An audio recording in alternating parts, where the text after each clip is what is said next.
కొరింథీయులు రాసిన మొదటి పత్రిక 11వ అధ్యాయం. కొరింథీయులు రాసిన మొదటి పత్రిక 11వ అధ్యాయం 23 నుంచి 28 వరకు మార్చి చదువుదాం.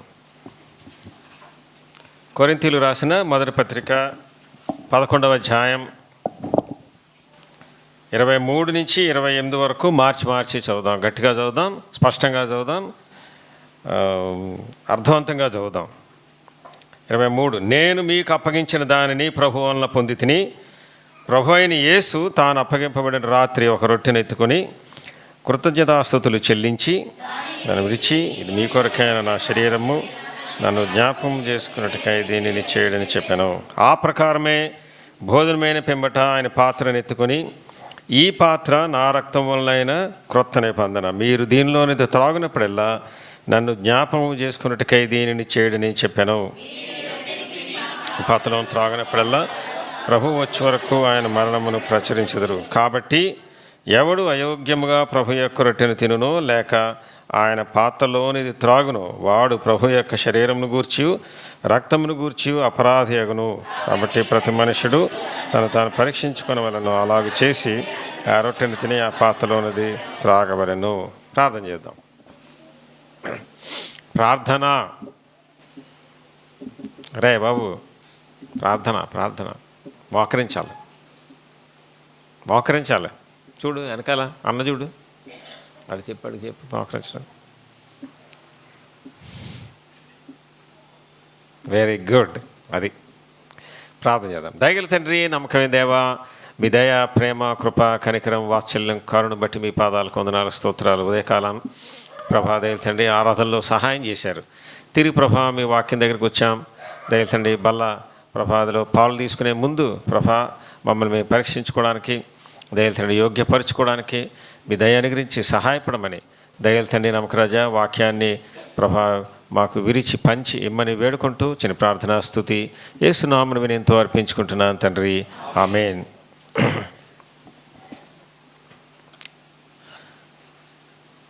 ఇక్కడ మనకి ప్రభు బల్ల గురించినటువంటి 4 మాటలు ఆయన రాసి ఉంటాడు అపోస్తలుడైన పౌలు గారు. 23వ వచనంలో, నేను మీకు అప్పగించిన దానిని ప్రభు వలన పొంది తిని, ప్రభు అయిన యేసు తాను అప్పగింపబడిన రాత్రి ఒక రొట్టెను ఎత్తుకొని కృతజ్ఞతాస్తుతులు చెల్లించి, ఇది మీ కొరకు, దానిని విరిచి, ఇది మీ కొరకైన నా శరీరము, దీనిని చేయడని చెప్పాను. అంటే ఆయన ప్రభు బల్ల మీద 2 ఉన్నాయి, మనకు తెలుసు అందరికీ. ఏమేమి ఉన్నాయి? రొట్టె ఉంది, తర్వాత పాత్ర ఉన్నది. ఈ రొట్టెని తీసుకుని ఏమన్నాడు ఆయన? దాన్ని తీసి విరిచి, ఇది మీ కొరకు విరువబడిన నా శరీరము అన్నాడు. ఆ తర్వాత పాత్రను తీసుకున్నాడు. పాత్రను తీసుకుని ఏమన్నాడు? నా రక్తం వలనైన క్రొత్త నిబంధన అన్నాడు. ఇప్పుడు మీ కొరకు విలువబడిన నా శరీరము అని చెప్పిన దాంట్లో ఇప్పుడు మనం ఏం చేస్తున్నాం? పాలు తీసుకుంటున్నాం. అంటే అర్థం ఏమిటి? ఆయన శరీరము, అదే ఏంటి దాని అర్థం ఏంటమ్మా? ఆయన శరీరంలో పాలు అంటే ఆయన శరీరంలో నేను భాగాన్ని పాలు తీసుకుంటున్నానంటే అర్థం ఏంటి? అదంతా కూడా ఆయన శరీరం. ఆ శరీరంలో నేనేం చేశాను? ఒక ముక్క తీసుకున్నా. ఆయన శరీరంలో ముక్క తీసుకున్నానంటే అర్థం ఏంటి? నేను ఆయన శరీరంలో ఒక భాగం, ఒక ముక్కని తీసుకున్నాను కాబట్టి ముక్కని తింటున్నాను. అది సాక్ష్యం ఇస్తున్నాం అనమాట. బల్ల ఏంటి? బల్ల ఎప్పుడు కూడా సాక్ష్యం కదా. అది బల్ల మనం సాక్ష్యం ఇస్తున్నాం. ఆ బల్లలో తీసుకుంటే ఆశీర్వాదం వస్తుందని అది కాదు అక్కడ అర్థం. ఏమిటది? సాక్ష్యం ఇస్తున్నాను. ఏం సాక్ష్యం ఇస్తున్నాను? రొట్టెలో చిన్న ముక్క తీసుకున్నాను అనుకోండి, నేను ఆయన శరీరంలో ఒక భాగాన్ని. శరీరం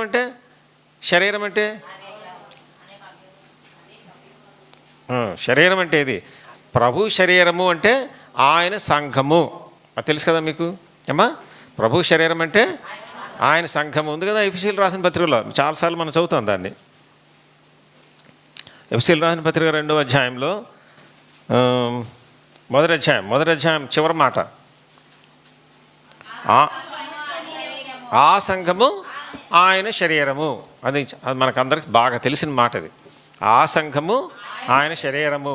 ఇప్పుడు ఆయన శరీరానికి సాదృశ్యం ఇది. ఆయన శరీరం ఏది రొట్టె అంటే దేనికి సాదృశ్యం? దేనికి అది సాదృశ్యం కాదు, దానికి ఈక్వల్ అవుతుంది. ఏదంటే సంఘానికి ఈక్వల్ అవుతుంది. ఆయన శరీరం సంఘం కాబట్టి. ఇప్పుడు అందులో చిన్న ముక్కని తీసుకున్నాను అనుకోండి, దాని అర్థం ఏమిటి? నేను ఆయన శరీరంలో ఒక భాగాన్ని, అంటే ఆయన సంఘంలో ఒక భాగం లేదా అంగము ని. ఆయన సంఘంలో నేను ఒక అంగమును అని నేను చెప్తున్నాను అనమాట. నేను దాన్ని తీసుకుని తినడం ద్వారా ఎవరికి చెప్తున్నాం? ముగ్గురికి చెప్తున్నాం, దేవునికి చెప్తున్నాం, శత్రువుకి చెప్తున్నాం, సంఘానికి చెప్తున్నాం. ఇందులో భాగాన్ని, సంఘంలో నేను భాగాన్ని అని చెప్తున్నాను అనమాట. ఎవరెవరికి? దేవునికి, దేవుని దగ్గర సాక్ష్యం, చర్చిలో సాక్ష్యం, తర్వాత శత్రువుకి సాక్ష్యం. శత్రువుకి చెప్తున్నాను అనమాట. శత్రువు జాగ్రత్త, నేను ఎవరు అనుకున్నావు?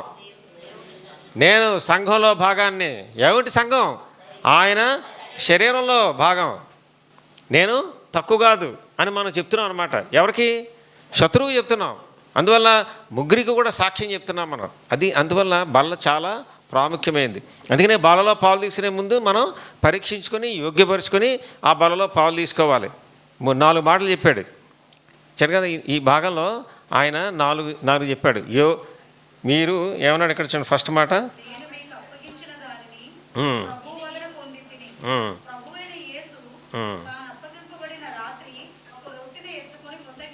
27 27లో మాట చెప్పాడు చూడండి. చాలమ్మా. ఎవడు అంటే ఏం కావాలా? అంటే యోగ్యపరుచుకోవాలి అని చెప్పాడు ఆయన. ఇంకో మాట చూడండి 28వ వచనంలో ఏం చేయాలా? పరీక్షించుకొనవలెను. పరీక్షలు ఎవరికి పెడతారు? పరీక్షలు ఎవరికమ్మా? స్టూడెంట్స్కైనా పరీక్షలు ఉంటాలేదా? ఏరా బాబు పరీక్షలు రానంటారు కదా పిల్లలు. పరీక్షలు అనేది అక్కడికి పోరాలి. పరీక్షలు చదువుకోవాలా, పరీక్షించుకోవాలి. ఈ స్టూడెంట్స్కి పరీక్షల్లో పేపర్ ఎవరు ఇస్తారు? పేపర్ టీచర్ ఇస్తారు. స్టూడెంట్ ఆ పేపర్కి తగినట్టుగా రాయాలి. ఇక్కడ పేపర్ ఎవరు ఇచ్చారు? అది గుర్తుపెట్టుకోవాలి ఇప్పుడు కూడా. ఏమ్మా, పేపర్ మనమే. ఆ తర్వాత ఇంకో మాట చెప్పాడు, అంటే మనల్ని మనమే పరీక్షించుకోవాలి. సో యోగ్యపరుచుకోవాలి, పరీక్షించుకోవాలి. ఇంకో మాట చెప్పండి. ఇంతకుముందు చెప్పే ఉంటాను ఇవన్నీ కూడా, మీరు మర్చిపోయారేమో. అది 29లో వివేచింపక, అదో మాట. ఏంటమ్మా? వివేచింపక చేయకూడదు. అంటే ఏం చేయాలి? మనం వివేచించాలి అంటే ఏం చేయాలి? ఆ జ్ఞానం, ఆ తలంపు కలిగిన వారంగా ఉండాలి. వివేచించుకోవాలి. వివేచించక తిని త్రాగువాడు తన శిక్షావిధిగా తిని త్రాగుచున్నాడు అంటే డిజర్నింగ్ అంటాడు ఇంగ్లీష్లో. అంటే అది ప్రభు బల్ల అన్నటువంటిది మనం వివేచించాలంటే ఏం చేయాలి? ఆ వివేచన మనకు ఉండాలి, ఆ తలంపు మనకు ఉండాలి, ఆ బుద్ధి మనకి ఉండాలి. అదేదో అనుకోకూడదు. అది ప్రభు బల్ల అన్నది మనం ప్రభు శరీరము అని వివేచించాలి. ఆ తర్వాత ఇంకో మాట ఏమన్నాడమ్మా? 31లో అన్నాడు ఇంకో మాట. అది 4వ మాట. విమర్శించుకొనిన ఎడల. విమర్శించుకోవడం అంటే యాక్చువల్గా విమర్శించుకొనడం అని రాశాడు. ఇంగ్లీష్లో ఏముందమ్మా బాబు? లేడు మనోడేంటి? ఇక్కడికి వచ్చావా? ఏముంది? ఇప్పుడు తడుతావా? కాపీ కొడుతున్నాడు. ఏ వచ్చినా కాపీ కొడుతున్నాడు అక్కడ. కాపీ కొట్టినప్పుడు జాగ్రత్త. అసలు అవతలోడు తప్పు రాశాడు అనుకో, అది మంద తప్పు అయిపోద్ది. కరెక్ట్గా చెప్పాడా? రా నాన్న.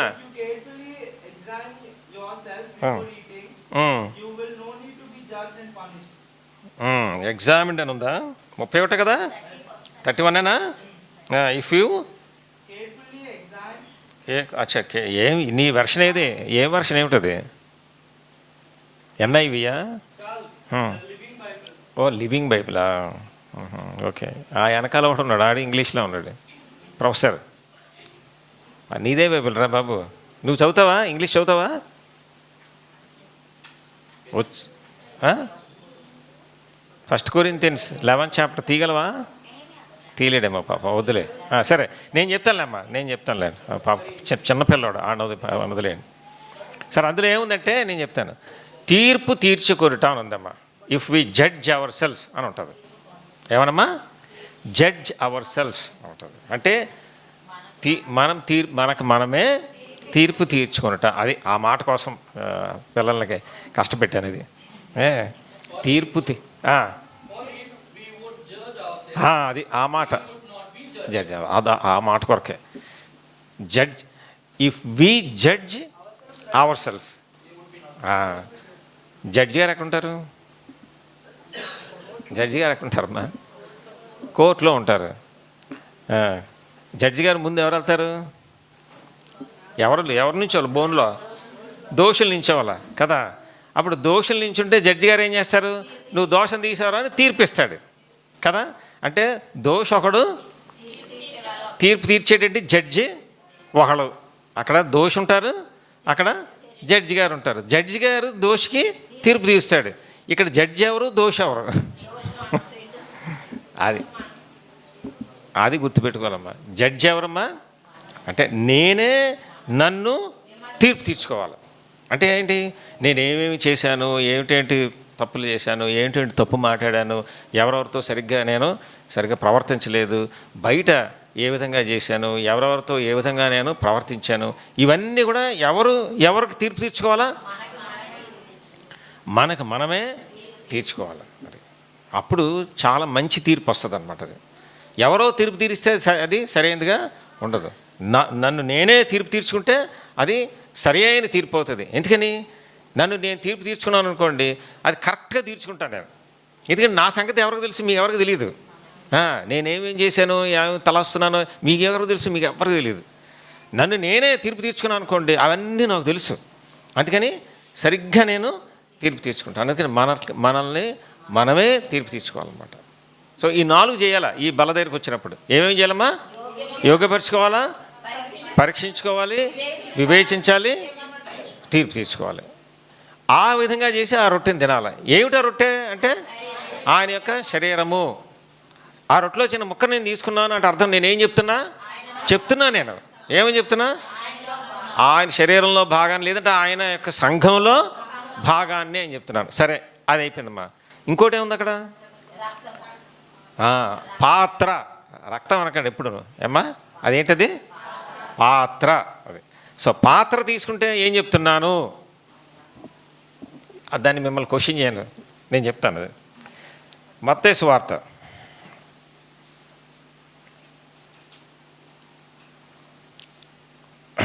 26వ అధ్యాయం 28వ వచనం.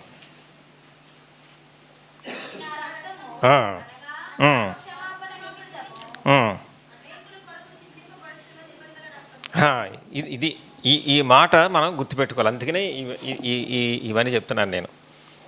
ఆ పాత్ర గురించినటువంటి సరైన అవగాహన మనం కలిగిన వారంగా ఉండాలి. రొట్టె గురించినటువంటి అవగాహన జనరల్గా మనం కలిగిన వారంగా ఉంటాము. ఎందుకని? రొట్టె అంటే శరీరం అని తెలుసు, శరీరం అంటే సంఘం అని మనకందరికీ తెలుసుది. అందువల్ల రొట్టెలో భాగం తీసుకున్నానంటే శరీరంలో నేను భాగాన్ని, లేదంటే సంఘంలో ఒక భాగానని సాక్ష్యం ఇస్తున్నాను. సాక్ష్యము అది గుర్తుపెట్టుకోండి. బలలో పాలు తీసుకుంటే సాక్ష్యం ఇస్తున్నాను అంతే. బలలో పాలు తీసుకోవడం అన్నది అది దేవుడు యేసుప్రభువారు అది విధించిన విధి కాబట్టి మనం చేస్తాం. 2 విధులు చెప్పాడు ఆయన మనం చేయాలని. అంటే బాహ్యంగా ఏనమ్మా 2 విధులు, 2 చేయవలసిన పనులు, మనం చేయవలసిన పనులు 2 చెప్పాడు. ఏంటంటే మొట్టమొదటిది బయటికి కనిపించేవి, మిగతావన్నీ ఇంటర్నల్, కానీ బయటికి మాత్రం 2 చెప్పాడు. ఏంటంటే బాప్తిస్మము. ఒకటేంటమ్మా? బాప్తిస్మం ఫస్ట్ది, అది బయటికి చేయాలన్నమాట. దాన్ని ఏమంటారంటే మాట ఉంది దానికి, ఆర్డినెన్సెస్ అంటారు ఇంగ్లీష్లో. 2 చేయవలసిన పనులు ఆర్డినెన్సెస్ అంటారు. సో ఫస్ట్ ఆర్డినెన్స్ ఏంటంటే బాప్తిస్మం, అంటే బయటికి చేసేది. అది ఏంటంటే ఒకళ్ళని తీసుకొస్తాం, ముంచుతారు, తర్వాత పైకి తీసుకొస్తాం, అంటే బయట చేసేది అది. బాప్తిస్మము అది అది చేయమన్నాడు ఆయన ప్రభు. రెండోది ఏంటి? ప్రభు బల్ల. ఇది కూడా బయటికి చేసేది. ఇది మిగతావన్నీ లోపలవే. ప్రభు బయటికి చేయమన్నది ఇది. ఈ రెండు చేయమన్నాడు. ఒకటి బాప్తిస్మము, ఒకటి ప్రభు బల్ల. అందువల్ల బలలో తీసుకునేటప్పుడు ఇదేదో ఇందులో ఇది ప్రసాదం కాదు. ఇది ప్రసాదంలా తీసుకోవడానికి లేదు. అదే ప్రసాదం కాదు. అదేదో తీసుకుంటే దేవుని ఆశీర్వాదం వచ్చేస్తుంది. దేవుని ఆశీర్వాదం కాదు. దేవుని ఆశీర్వాదం వస్తుంది ఎప్పుడు?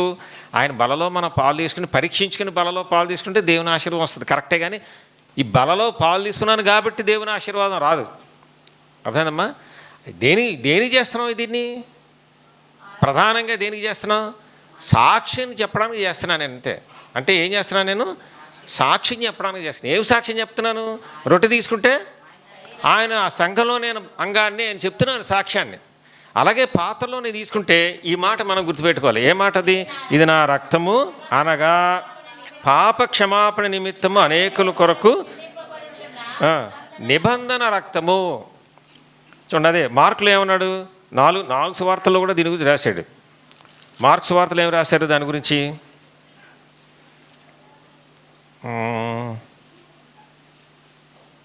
ఇదిగోమ్మా 14వ అధ్యాయంలో 23-24 వచనాలు. గిన్నె పట్టుకొని అన్నది అది ఎప్పుడు గుర్తుపెట్టుకున్నాం. అంటే గిన్నె అంటే పాత్ర. అందువల్ల అది పాత్ర, దాన్ని ఏమన్నా పాత్ర అన్నమాట ఎప్పుడు కూడా. అమ్మా లోపల ఉన్నది మనం ద్రాక్షరసం పెడతాం, అది దానికి ఏమన్నాడు ప్రభు మత్తయి సువార్తలో? ఇది నా రక్తము అనేకుల కొరకు చిందించబడుచున్న నిబంధన రక్తము. అది గుర్తుపెట్టుకోండి. రెండో మాట ఏమన్నాడు మార్క్స్ సువార్తలో? ఆయన గిన్నె పట్టుకుని కృతజ్ఞతాస్తులు చెల్లించి వారికి ఇచ్చిన వారందరూ దానిలో త్రాగిరి. అప్పుడు ఆయన ఇది నిబంధన విషయమై అనేకుల కొరకు చిందించబడుచున్న నా రక్తము. అంటే నిబంధన కొరకైనటువంటి రక్తము. లూకాసు వార్తలు ఏమన్నాడు చూద్దాం. చూడండి, లూకాసు వార్తలు ఏమన్నాడు? 22వ అధ్యాయం అనుకుంటాను.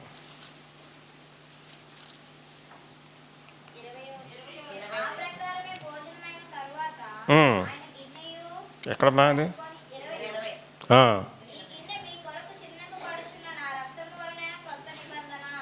ఏమన్నాడమ్మా ఇక్కడ? అదే పాత్రను తీసుకున్నాడు. పాత్ర తీసుకుని ఏమన్నాడు ఇప్పుడు? నా రక్తము వలనైనా క్రొత్త నిబంధన అన్నాడు అన్నమాట. అది నా రక్తం వలనైనా క్రొత్త నిబంధన. సరే, ఈ కొరింథీయులకు రాసిన పత్రికలో ఏమన్నాడు? కొరింథీయులకు రాసిన పత్రిక ఇప్పుడు ఇందాక మనం చదివాం కదా.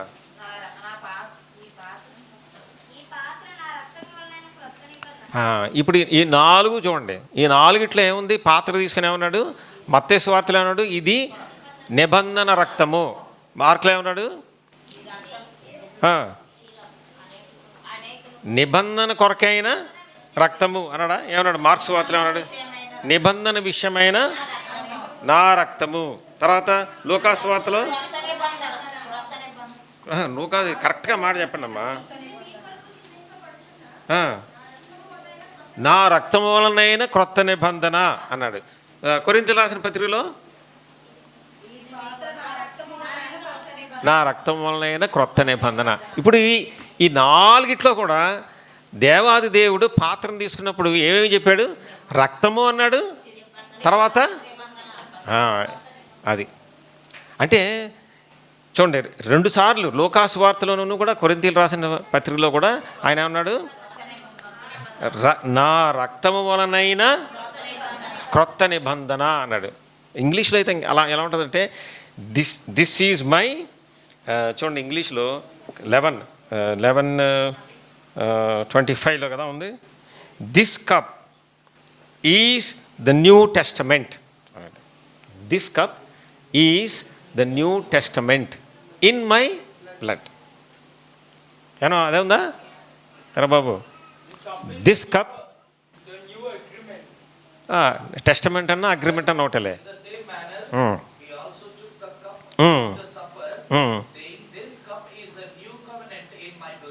This cup is the new covenant అంటే ఈ పాత్ర నా క్రొత్త నిబంధన. ఏమన్నాడమ్మా? This cup is the new covenant అంటే ఏంటి అర్థం? ఆ ఒక ముక్కే తీసుకున్నారు అనుకోండి, సపోజ్ ఏమొస్తుంది? ఈ పాత్ర నా క్రొత్త నిబంధన, ఇన్ మై బ్లడ్. ఎలా వచ్చింది? ఇన్ మై బ్లడ్ వచ్చింది. అది అంటే నా రక్తము వలనైనా అని మనకు తెలుగులో చక్కగా ట్రాన్స్లేట్ చేశారు దాన్ని. ఎలా వచ్చింది క్రొత్త నిబంధన? ఆయన రక్తము ద్వారా క్రొత్త నిబంధన వచ్చింది. అంటే అర్థం ఏంటి? ఈ పాత్ర, అందుకనే 4 సార్లు కూడా ఆ మాట ఆయన చెప్పుకుంటూ వచ్చాడు. మత్తయి సువార్తలో ఏమన్నాడు? ఇది నిబంధన రక్తం. రక్తం కాదు, రక్తం అంటే రక్తమే అన్నాడు. ఇది నా రక్తము అన్నాడు. కానీ అక్కడతో ఆగిపోలేదు ఆయన. ఏమన్నాడమ్మా? నిబంధన రక్తము. అంటే ఏ దానికి జోడించాడు? నిబంధనని జోడించాడు. మార్క్స్ వార్తలో కూడా ఏమన్నాడు? నిబంధన విషయమైన ఏదో అన్నాడు. ఆ మాట నిబంధన విషయమై అన్నాడమ్మా. అట్లా ఎక్కడది? 14:23. ఇది నిబంధన విషయమైన కొరకు చిందించబడుతున్న తీసామనుకోండమ్మా. నిబంధన విషయమైన నా రక్తము అనొచ్చు కదా. నిబంధన విషయమైన నా రక్తము. మత్తయిలో నిబంధన రక్తము, నిబంధన విషయమైన నా రక్తము. లూకాలో నా రక్తము వలనైన క్రొత్త నిబంధన. అంటే ఒకసారి ఏమంటాడు? This is my blood in the new covenant. అలా అనలేదు. This is my blood. ఏమన్నాడు మత్తయి సువార్తలో? నిబంధన రక్తము, అనేకుల కొరకు చిందించబడుతున్న నిబంధన రక్తము. ఏమన్నాడు ఇంగ్లీష్లో? ఏమన్నాడు చెప్పండి దాన్ని? This is my blood, this is my blood of the new covenant అన్నాడు. అంటే ఏమన్నాడు అక్కడ? ఇది నా రక్తము అని చెప్పాడు, కానీ దేన్ని కనెక్ట్ చేశాడు? Of the new covenant. అంటే క్రొత్త నిబంధన రక్తము. అంటే ఏం చెప్తున్నాడు ఆయన? మార్క్స్ వార్తలో క్రొత్త నిబంధన విషయమైన నా రక్తము, లూకాసు వార్తలో రక్తము వలనైన క్రొత్త నిబంధన అన్నాడు. అంతే, ఏకంగా క్రొత్త నిబంధన అని చెప్పాడు ఆయన. అంటే ఏం చెప్తున్నాడు ఆయన? ఈ పాత్రకి దేనికి సంబంధం ఉంది? క్రొత్త నిబంధనకి సంబంధం ఉంది. అందువల్ల పాత్రలో నేను పాలు తీసుకున్నాను అనుకోండి, నేను ఎందులో పాలు తీసుకున్నట్లు లెక్క? సపోజ్ మీరు రక్తము అన్నారు అనుకోండి, రక్తంలో నేను పాలు తీసుకున్నట్టు కాదు అక్కడ. ఆ రక్తం ఎవరిది? ప్రభువారి రక్తం అది. కానీ దేనిలో నేను పాలు తీసుకున్నా? నేను ఆయన నిబంధనలో నాకు పాలు ఉంది.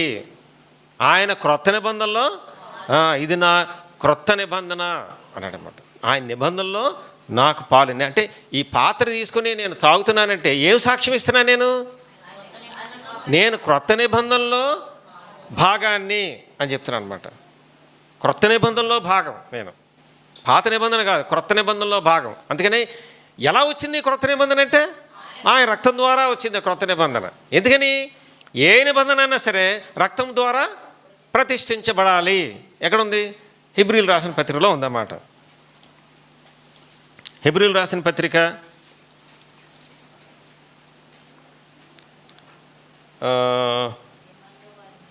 18వ వచనం.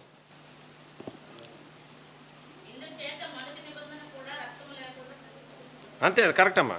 ఇందుచేత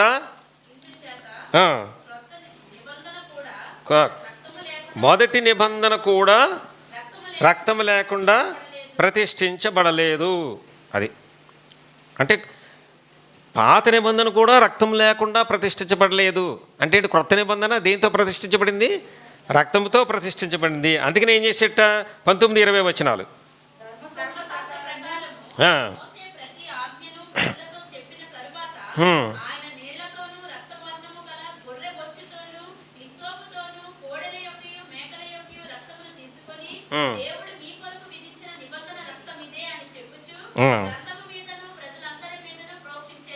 ఏ రక్తం అన్నాడమ్మా దాన్ని? ఎక్కడ చెప్పాడు? అది నిబంధన రక్తము అని ఇదే అని చెప్పాడన్నమాట. ఎప్పుడు చెప్పాడు అది? నిర్గమాకాండం 24వ అధ్యాయంలో చెప్పాడన్నమాట. ఏమని? నిర్గమాకాండం 24వ అధ్యాయం అంటే అప్పుడేనా? నిర్గమాకాండం 24వ అధ్యాయం చూడండి ఒకసారి.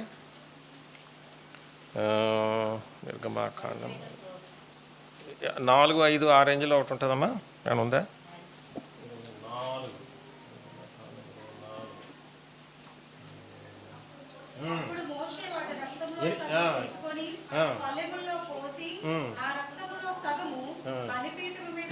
ఎనిమిది చదవండి అమ్మా. 8. ఆ రక్తం తీసుకున్నట్ట ప్రజల మీద ప్రోక్షించి విషయమై చేసిన నిబంధన రక్తం ఇదే అని చెప్పాడన్నమాట. అంటే నిబంధన చేశాడు. నిబంధన చేసిన తర్వాత దాన్ని నిబంధనని ఏ విధంగా ప్రతిష్ఠించాడు, దాన్ని ప్రతిష్ఠించడం అంటారు. నిబంధన ఏ విధంగా ప్రతిష్ఠించాడు? రక్తంతో ప్రతిష్ఠించాడు. దేన్ని? నిబంధనని. అందువల్ల పాత నిబంధన అంటారు, దాన్నే పాత నిబంధన అన్నాం. అంటే మోషే నిబంధనని చెప్పి రక్తంతో దాన్ని ప్రతిష్ఠించాడు కాబట్టి నూతన నిబంధన కూడా అదే విధంగా ప్రతిష్ఠించబడింది. అది కూడా ఎలా ప్రతిష్ఠించబడింది? రక్తము ద్వారా ప్రతిష్ఠించబడింది. ఇప్పుడు అప్పుడేమో కోడెల యొక్క, మేకల యొక్క రక్తం, ఇప్పుడు యేసు ప్రభువు వారి యొక్క రక్తము దాంతో ప్రతిష్ఠించబడింది. అందుకనే దీనికేమో శ్రేష్టమైన నిబంధన అని చాలా అనేకమైన పేర్లు ఉన్నాయి దానికి మళ్ళా. అందువల్ల నిబంధన ఇప్పుడు కూడా రక్తంతో ప్రతిష్ఠించబడుతుంది. అందుకని దేవాది దేవుడు గిన్నె తీసుకుని ఏమన్నాడు? పాత్ర తీసుకుని, ఈ పాత్ర నా రక్తం వలనైనా క్రొత్త నిబంధన అన్నాడు. లేదంటే నా నిబంధన విషయమైన రక్తము అని అనమాట. అని దేనికి కనెక్ట్ చేశాడమ్మా? నిబంధనతో ఆయన కనెక్ట్ చేశాడు. అందువల్ల ఈ పాత్రలో నేను పాలు తీసుకుంటున్నానంటే ఏం చెప్తున్నా? ఏ సాక్ష్యం చెప్తున్నా? నేను క్రొత్త నిబంధనలో పాలు ఉన్నది నాకు అని చెప్తున్నాను అనమాట. నేను క్రొత్త నిబంధనలో పాలు భాగస్థుడిని, కొత్త నిబంధనలో ఉన్నవాడిని అని చెప్తున్నాను నేను. అసలు క్రొత్త నిబంధన అంటే ఏమిటి? అసలు క్రొత్త నిబంధన అంటే ఏమిటి? పాత నిబంధన అంటే మనకు తెలుసు. మోషే గారు 10 ఆజ్ఞలు చెప్పేసి పాత నిబంధన అనేస్తాం. ఓకే, కరెక్టే. క్రొత్త నిబంధన ఏంటి అమ్మా?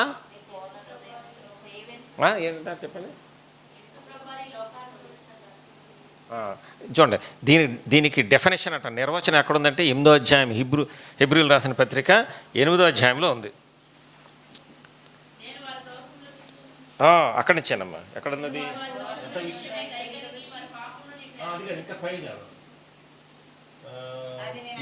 10 నుంచి చదవనమ్మా.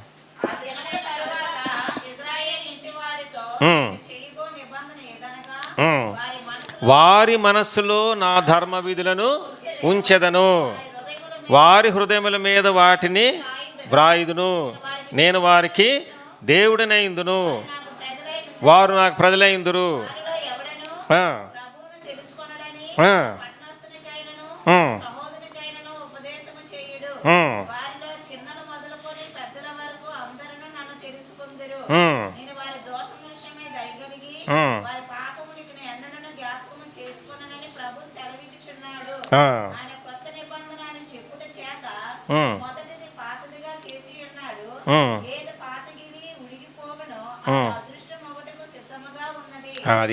ఇది క్రొత్త నిబంధన.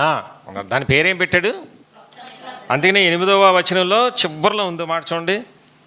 8వ వచనం, ఇశ్రాయేలు ఇంటి వారితోనూ యూదా ఇంటి వారితోనూ నేను క్రొత్త నిబంధన చేయుదును. క్రొత్త నిబంధన, ఇది క్రొత్త నిబంధన అంటే ఏమిటి? క్రొత్త నిబంధన ఇందులో చాలా భాగాలు ఉన్నాయి. 2 భాగాలు మాత్రం చూద్దాం, లేకపోతే ఒక భాగం చూద్దాం. ఎందుకని మన బల్లకి సరిపడా చూద్దాం. ఏమన్నాడు ఆయన? 10వ వచనంలో, నేను చేయబోవు నిబంధన ఏదనగా వారి మనస్సులో నా ధర్మ విధులను ఉంచెదను, వారి హృదయం మీద వాటిని వ్రాయుదును. అది నిబంధన. వారి మనస్సులో నా ధర్మ విధులు ఉంచుతా, వారి హృదయముల మీద నేను రాస్తాను, నేను వారికి దేవుడినే ఉంటాను, వారు నాకు ప్రజలే ఉంటారు. అది ఆ క్రొత్త నిబంధనలోకి తీసుకొచ్చాడు. ఏమిటి క్రొత్త నిబంధన అంటే? ఆయన విధులన్నీ కూడా నా హృదయంలో పెట్టాడు ఆయన. ఇప్పుడు ఏమంటాడు ఆయన? ఎప్పుడు చేస్తాడు నిబంధన? నేను ఆయన్ని అంగీకరిస్తే చేస్తాడు.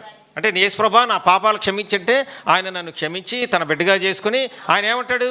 నువ్వు ఇప్పుడు నా బిడ్డవి, అందువల్ల నా క్రొత్త నిబంధనలో నువ్వు భాగానివి అంటాడు. ఇప్పుడు క్రొత్త నిబంధన అంటే ఏంటి?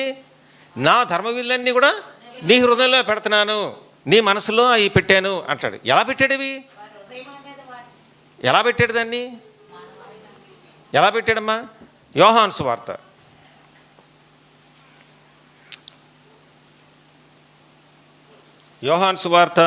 14వ అధ్యాయం. యోహాను సువార్త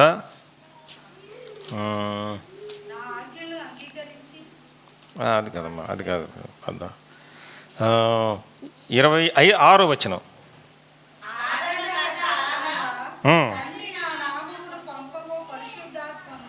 పరిశుద్ధాత్మ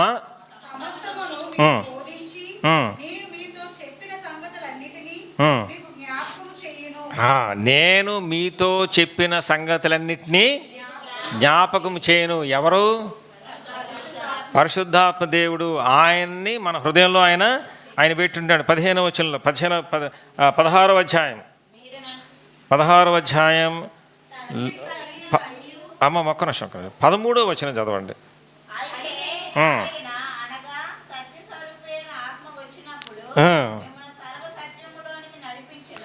ఆయన ఎక్కడ జాగ్రత్తగా చూడమ్మా. ఆయన తనంతట తానే ఏమీ బోధింపక వేటిని వినునో వాటిని బోధించి సంభవింపబో సంగతులను మీకు తెలియచేయును. వేటిని వినునో వాటిని బోధించును. 14వ వచనంలో మీతో చెప్పిన సంగతులను, అది కదా చదువు 14లో, అది కదమ్మా 14వ అధ్యాయం 26వ వచనం. నేను ఆ మధ్యలో చివరి చదవండి. నేను మీతో చెప్పిన సంగతులను మీకు జ్ఞాపకం చేయను. అది గుర్తుపెట్టుకోండి. నేను మీతో చెప్పిన సంగతులను మీకు జ్ఞాపకం చేయను. 16వ అధ్యాయంలో ఏమన్నాడు? ఆయన చూడండి, ఆయన తనంతట తానే ఏమీ బోధింపక వేటిని వినునో వాటిని మీకు తెలియజేయును. ఎవరైనా? పరిశుద్ధాత్మ దేవుడు. ఎక్కడున్నారు ఇప్పుడు ఆయన? మన హృదయంలో ఉన్నారు. ఎప్పుడు పెట్టాడు ఆయన? ఎప్పుడు పెట్టాడు మనకి? ఆయన మనం అంగీకరించినప్పుడు ఆయన పెట్టాడు. ఆయన పరిశుద్ధాత్మ దేవుణ్ణి ఆయన మన హృదయంలో ఆయన ఉంచుంటున్నారు. ఏమిటి ఆయన పని ఏంటి? పరిశుద్ధాత్మ దేవుని పని ఏంటట? వేటిని వినునో ఆయన చెప్తాడు. ఆయన చెప్పిన వాటన్నిటిని కూడా మనకి గుర్తు చేస్తూ ఉంటుంటాడు. ఆయన చెప్పినవన్నీ మనకి గుర్తు చేస్తుంటాడు. ఎక్కడున్నారు ఆయన? లోపల ఉన్నారు. ఆయన పరిశుద్ధాత్మ దేవుడు లోపల ఉన్నారు. ఏం చేస్తారు? ఆయన చెప్పినవన్నీ గుర్తు చేస్తుంటాడు. ఒకవేళ మనం చేయలేదనుకోండి ఆయన చెప్పినవి, ఆయన ఏం చేస్తాడు? అదేంటి ఇలా చేస్తున్నావు? ఆయన ఇలా చెప్పాడు కదా, ఇలా చేస్తున్నావేంటి అంటాడనమాట. అంటే ఆయన చెప్పినవన్నీ గుర్తు చేస్తూ ఉంటాడు, జ్ఞాపకం చేస్తూ ఉంటుంటాడు. ఆ తర్వాత ఏమన్నా మనకి కావాలనుకోండి, ప్రభా ఇగో ఇలాగ ఇంటర్వ్యూకి వెళ్తున్నానో లేకపోతే ఇంకోటి అయిందో లేకపోతే ఏదైందో, అప్పుడు ఏం చెప్తాడు? దేవుడు ఏం చెప్తాడో అది చెప్తుంటాడు. ఆయన వేటిని వినునో వాటిని మాత్రమే బోధించును. ఆయన దేవాది దేవుడు చెప్పిన మాటల్ని మనకేం చెప్తాడు? ఆయన మనకు చెప్తాడు. ఆయన కూడా దేవుడు, పరిశుద్ధాత్మ దేవుడు ఆయన పేరు. అర్థమైందమ్మా? అందువల్ల ఆయన ఎక్కడ పెట్టాడు? మన హృదయంలో పెట్టాడు ఆయన. అందుకనే ఆ మాట చెప్పాడు. ఏం మాట చెప్పాడు? ఇదిగో నేను క్రొత్త నిబంధన చేస్తున్నా అంటే ఏం చేశాను? నేను వారి మనసులో నా ధర్మ విధులన్నీ పెట్టేశాను అన్నాడు. ఎలా పెట్టాడు ధర్మ విధులన్నీ మనసులోకి? అంటే నాకు గుర్తుండేటట్టు చేసాడా అని నా బ్రెయిన్లో పెట్టేశాడా? కాదు. ఆయన ఏం చేశాడు? పరిశుద్ధాత్మ దేవుని నా హృదయంలో పెట్టి ఏం చేశాడమ్మా? ఇప్పుడు ఆయన అన్నీ ఏం చేస్తుంటాడు? జ్ఞాపకం చేస్తూ ఉంటుంటాడు అనమాట. ఎప్పుడు జ్ఞాపకం చేస్తాడు? నేను ఎక్కడ తప్పిపోయినా ఏం చేసినా లోపల నుంచి ఏం చెప్తాడు? ఇగో తప్పిపోయా, ఇగో ఈ మాట నువ్వు ఎందుకు మాట్లాడావు, ఇగో ఇలా ఎందుకు చేసావు, ఏదో అలా ఎందుకు చేసావు, ఇది తప్పు కదా, ఇది ఇలా ఎందుకు చేస్తున్నావు నువ్వు. ఎక్కడి నుంచి వస్తుందా ఆ మాట అంతా? లోపల నుంచి వస్తుంది. అందువల్ల ఎప్పుడైతే మనం పరిశుద్ధాత్మ దేవుని యొక్క స్వాధీనంలో అలా ఉంటామో అప్పుడు ఆయన చేస్తాడు, తన మాటలన్నీ చెప్తా ఉంటాడు మనకు. నేను ఆయన్ని చెప్పినప్పుడల్లా ఆయన్ని అంగీకరిస్తున్నాను అనుకోండి, ఆయనకి విధేయత నేను చూపిస్తున్నాను అనుకోండి, ఆయన చెప్తా ఉంటుంటాడు. విధేయత చూపించకపోతే చెప్పడు ఆయన. అందువల్ల దేవుని మాటలన్నీ నాతో చెప్పడానికి ఆయన పరిశుద్ధాత్మ దేవుణ్ణి నా యొక్క మనసులో ఆయన పెట్టాడు. అందువల్ల ఆయన ధర్మ విధులన్నీ కూడా ఇప్పుడు ఎక్కడున్నాయి? నా హృదయంలో ఉన్నాయి. ఎలా ఉన్నాయి? పరిశుద్ధాత్మ దేవుడు పెట్టాడు కాబట్టి.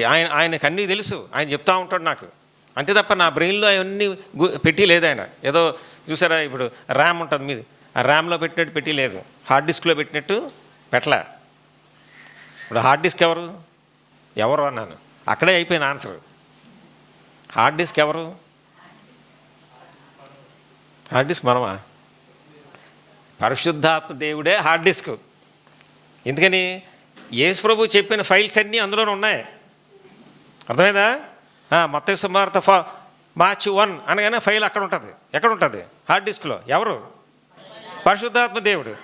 ఆయన చెప్పినవన్నీ ఉన్నాయి. ఫైల్ 1, ఫైల్ 2, ఫైల్ 3 అన్నీ రాసేసి ఉన్నాయి. అన్నీ టక్ టక్ టక్గా చెప్పేస్తుంటాడు మనకైనా. ఏమని మనం తప్పు చేయగానే, ఫైల్ 1లో అలా ఉంది కదా, ఎందుకు చేసేలాగా అంటాడు. ఫైల్ 2లో ఇలా ఉంది కదా, ఎందుకు చేసేలాగా అంటాడు. ఏ ఫైలు? ఆయన మత్తయి సువార్త 1, 2, 3 ఫైల్స్, లూకా సువార్త 1, 2 అన్నీ పెట్టేసి ఉన్నాయి. ఇప్పుడు అన్ని విధులన్నీ ఎక్కడున్నాయి? ఇప్పుడు నీ హృదయంలోకి వచ్చాయి. నేను ఎందులో వచ్చాయి? హార్డ్ డిస్క్లో వచ్చాయి. ఎవరు హార్డ్ డిస్క్? పరిశుద్ధాత్మ దేవుడు. మర్చిపోక. లోపల డిస్క్ ఉంది చుమ్మా. ఈ డిస్క్ ఏం చేస్తారు రేపొద్దున ఆయనకి చెప్తుంది, ఏమని ఉన్నాడు కానీ చేయడం లేదు ప్రభా అంటాడు. అర్థమైందా? అందుకని పరిశుద్ధాత్మ దేవుడు మన హృదయంలో ఆయన పెట్టాడు. ఆయన పెట్టి ఏం చేస్తాడమ్మా? ఆయన వేటిని వినునో అన్నీ.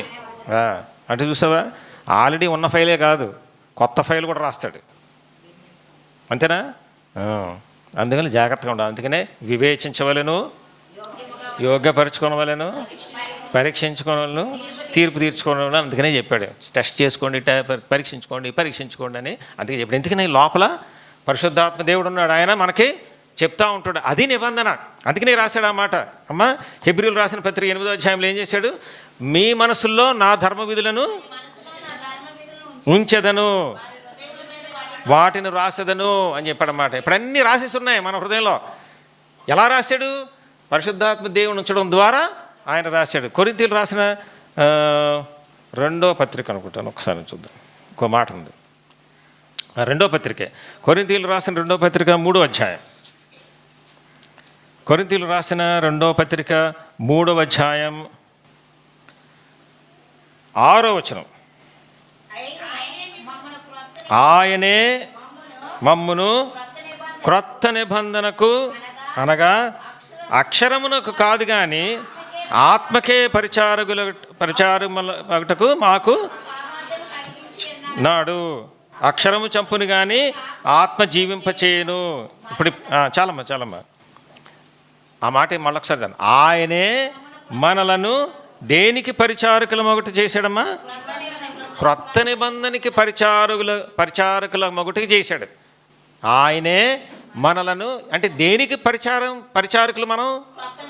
క్రొత్త నిబంధనకి పరిచారకులము అనగా అన్నాడు. మళ్ళా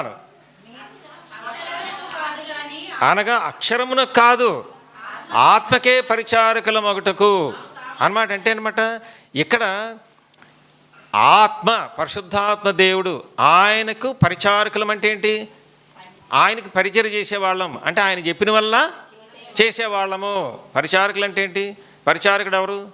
పరిచారకుడు అంటే యజమానుడు చెప్పేవన్నీ చేసేవాడు, పరిచర్య చేసేవాడు. యజమానుడు ఏం చెప్తే చేస్తే పరిచర్య చేసేవాడు. ఆయనకి పరిచారకులం. ఎవరికి? పరిశుద్ధాత్మ దేవునికి పరిచారకులం. అంటే ఏంటన్నమాట, ఆయన ఏం చెప్తే అది చేయాలి. ఇక్కడ మనం ఆయన ఏం చెప్తే ఆయన దాన్ని ఏమన్నాడు? దానికి నిర్వచనం ఏం చెప్పాడు? ఆయనే మమ్మును క్రొత్త నిబంధనకు పరిచారకుల మగుటకు నియమించెను. లేదంటే ఏం చేశాడండి? పరిచారముల అగుటకు మాకు సామర్థ్యము కలుగజేసెను. కొత్త నిబంధనకు పరిచారకుల మగుటకు సామర్థ్యము. క్రొత్త నిబంధనకు పరిచారకులు అవడం అంటే అర్థం ఏమిటి? రాశాడు అక్కడే, నేను చెప్పింది కాదు. అక్కడ అనగా అంటే అర్థం ఏంటి? దాని అర్థం ఇదే అన్నాడు. అంటే అక్షరానికి కాదయ్యా, ఆత్మకే పరిచారకుల మగుటకు మనకు సామర్థ్యం కలిగజేశాడు. అంటే ఇప్పుడు క్రొత్త నిబంధన అంటే ఏంటి? ఇప్పుడు క్రొత్త నిబంధనకి పరిచారకులు అంటే అర్థం ఏమిటి? అది క్రొత్త నిబంధనకి పరిచారకులు అంటే అర్థం ఏది? ఇప్పుడు ఆత్మకే పరిచారకుల మొగటికి చేశాడు. అంటే ఏంటన్నమాట, పరిశుద్ధాత్మ దేవునికి పరిచర్య చేస్తాం. అంటే పరిశుద్ధాత్మ దేవుడు మనకెవరు? మనకి యజమానుడు. ఆయనకి పరిచర్య చేస్తుంటాం మనం. ఆయన పరిచారకులం, మనం మినిస్టర్స్. ఆయనకి ఆయనకి ఆయన ఆయన పరిచారకులము అంటే ఆయనకి పరిచర్య చేస్తామంటే అర్థం ఏంటి? ఆయన చెప్పినవన్నీ మనం చేస్తుంటాం. పరిచారకులము, ఆయన చెప్పినవన్నీ మనం చేస్తుంటాం. ఆయన ఎలా చెప్తాడు? ఎందులో చెప్తాడు? ఆయన ఏం చెప్తాడు? వేటిని వినునో ఆయన చెప్తుంటాడు. ఇంకేం చెప్తాడు? ఆల్రెడీ ఏం చెప్పాడో వాటిని రెండు గుర్తుపెట్టుకోండమ్మా. ఆల్రెడీ చెప్పిన వాటిని జ్ఞాపకం చేస్తూ ఉంటుంటాడు. వినిన వాటిని జ్ఞాపకం చేస్తుంటాడు. ఆ తర్వాత వేటిని వినునో జ్ఞాపకం చేస్తాడు. ఆల్రెడీ చెప్పిన వాటిని జ్ఞాపకం చేస్తాడు. వేటిని వినునో వాటిని కూడా చెప్తా ఉంటాడు అన్నమాట. ఇది పరిశుద్ధాత్మ దేవుడు చేసే పని. ఇప్పుడు పరిశుద్ధాత్మ దేవుని స్వాధీనంలో ఉన్నాను అంటే దానికి అర్థం ఏం చెప్పాడు? ఇప్పుడు కొరింథీయులకు రాసిన పత్రికలో దేనికి పరిచారకులం అన్నాడు? అంటే దేనికి? క్రొత్త నిబంధనకి పరిచారకులము. అంటే ఇప్పుడు క్రొత్త నిబంధనకి పరిచారకులం అంటే ఆత్మకి పరిచారకులము. అందువల్ల క్రొత్త నిబంధన అంటే ఏంటమ్మా? నేను క్రొత్త నిబంధనలో భాగాన్ని అంటే ఇప్పుడు అంటే దాని అర్థం ఏంటి? ఇప్పుడు నేను పరిశుద్ధాత్మ దేవుడు ఏం చెప్తే అది నేను చేస్తున్నాను. పాత్ర తీసుకున్నాం, ఆ పాత్రలో కొంత తాగుతున్నాం. ఏం చెప్తున్నాను? నేను క్రొత్త నిబంధనలో భాగాన్ని అంటాం. అంటే అర్థం ఏమిటి? ఆత్మకే పరిచారకుడిని. అంటే పరిశుద్ధాత్మ దేవుడికి పరిచారకుడిని నేను. ఆయన ఏం చెప్తే అది నేను చేస్తున్నాను ఈ లోకంలో అని చెప్తున్నాం అది తాగినప్పుడు. అందువల్ల అలా చేయకుండా చెప్పామనుకోండి, ఏమవుతుంది? అది పరిశుద్ధాత్మ దేవుడు చెప్పినట్టుగా చేయలేదు, పాత్ర తీసుకొచ్చి తాగానంటే అర్థం ఏంటి? పరిశుద్ధాత్మ దేవుడు చెప్పినట్టుగా చేశాను అని అర్థం. చేయకుండా తాగితే ఏం చెప్పినట్లక్క? అబద్ధం చెప్పినట్టేనా? అంటే అబద్ధం చెప్దామా, రైట్ చెప్దామా? రైట్ చెప్పాలంటే తప్పులు చేసాం మనం చాలాసార్లు. మనం ఆయన చెప్పినవి చేయలే. అందుకనే ఏమన్నాడు? అయ్యా మీరు అది తీసుకునే ముందు జాగ్రత్త, తీసుకునే ముందు మీరేం చేయాలా? పరీక్షించుకొని క్రమపరుచుకొని ప్రభువుని క్షమాపణ అడిగి ఆయన రక్తంలో కడగబడి అప్పుడు మాత్రమే అందులో మీరు తీసుకోండి జాగ్రత్త అంటున్నాడు అన్నమాట ఆయన. ఎందుకని? ఆ పాత్ర తీసుకుంటే ఏం చెప్తున్నట్టు? నేను క్రొత్త నిబంధనలో భాగాన్ని అని చెప్తున్నట్టు. అంటే అర్థం ఏమిటి? ఆత్మకే పరిచారకుడిని అని చెప్తున్నట్టు. అంటే అర్థం ఏమిటి? ఆత్మ పరిశుద్ధాత్మ దేవుడు ఏం చెప్తే నేను ఈ కార్యాలన్నీ నేను ఈ లోకంలో నేను చేస్తున్నాను అని అర్థం అన్నమాట. అందువల్ల అది చేయకుండా కనుక అందులో పాత్రలో పాలు తీసుకుంటే నేనేం చెప్తున్నాను? అబద్ధం. నేను అబద్ధికుడిని అయిపోతాను, అబద్ధం చెప్పిన వాడిని అవుతాను. అందువల్ల అలాగ అవ్వకండి, అబద్ధికులు అవ్వకండి. మీరేం చేయాలా? పరీక్షించుకోండి. ఏమన్నా ఒకవేళ ఆయన మార్గంలో నడవకుండా ఉన్నారంటే ప్రభుని అడగండి, ప్రభా దయతో క్షమించండి, ఇగో ఈ విధంగా నేను ప్రవర్తించలేదు, మీరు చెప్పారు అయినా నేను చేయలేదు, మీరు నాకు జ్ఞాపకం చేశారు అయినా సరే నేను మిమ్మల్ని వినలేదు, మీరు అక్కడ పరలోకం నుంచి విన్నవి నాకు చెప్పారు అయినా నేను మీకు నేను వినలేదు, నా అంతటి నేను చేశాను, నా అంతటి నేను మాట్లాడేశాను, నా అంతటి నేను ప్రవర్తించాను, నా అంతటి నేనే నా పనులన్నీ చేశాను, మీరేం చెప్తే నేను చేయలే, అందువల్ల దయతో నన్ను క్షమించండి అనగానే ఏం చేస్తాడు? ఆయన క్షమిస్తాడు. తిరిగి మనల్ని ఆయన ఆ నిబంధనలో పాలిభాగస్తులుగా మనల్ని కంటిన్యూ అవుతాడానికి సహాయం చేస్తాడు. అప్పుడు మనం పాత్ర తీసుకోవచ్చు, పాత్ర తాగొచ్చు. ఎందుకని? నన్ను నేను క్రమపరుచుకున్నాను కాబట్టి, ప్రభు దగ్గర ఒప్పుకున్నాను కాబట్టి, ప్రభు దగ్గర నా పతనాన్ని ఆయన ఒప్పుకున్నాను, సరి చేసుకున్నాను. అందువల్ల ఇప్పుడు నేను ఆ పాత్రలోని త్రాగితే అది అబద్ధం కాదు ఇప్పుడు, ఎందుకంటే పరీక్షించుకొని ఆ పాత్రలో తాగాను కాబట్టి. అది మనం జ్ఞాపకం చేసుకోవాలి ప్రియమైన వారు. అందువల్ల రొట్టె దేనికి సాదృశ్యం? ఆయన సంఘానికి సాదృశ్యం. రొట్టెలో భాగం తీసుకున్నానంటే ఆ సంఘంలో నేను ఒక అంగాన్ని, యేసు ప్రభువారి యొక్క సంఘంలో నేను ఒక అంగాన్ని. యాక్చువల్లీ దాని గురించి చాలా ఉన్నాయి, మళ్ళా అవన్నీ చెప్పడానికి టైం పడుతుంది. అందువల్ల నేను యేసు ప్రభు శరీరంలో భాగాన్ని అని చెప్తున్నాను. పాత్ర తీసుకుంటే ఏం చెప్తున్నాను అంటే అర్థం ఆయన ఏం చెప్తే చేస్తున్నాను అని అర్థం అన్నమాట. అందువల్ల పాత్ర తీసుకునేటప్పుడు కానీ రొట్టె తీసుకునేటప్పుడు జాగ్రత్తగా తీసుకోవాలి, యోగ్యపరచుకోవాలి, పరీక్షించుకోవాలి, వివేచించాలి, తీర్పు తీర్చుకోవాలి. అందువల్ల ఆ విధంగా చేసి ఆ యొక్క బలలో మనం పాలు తీసుకోవడానికి ప్రభు మనకి సహాయం చేయను కాక.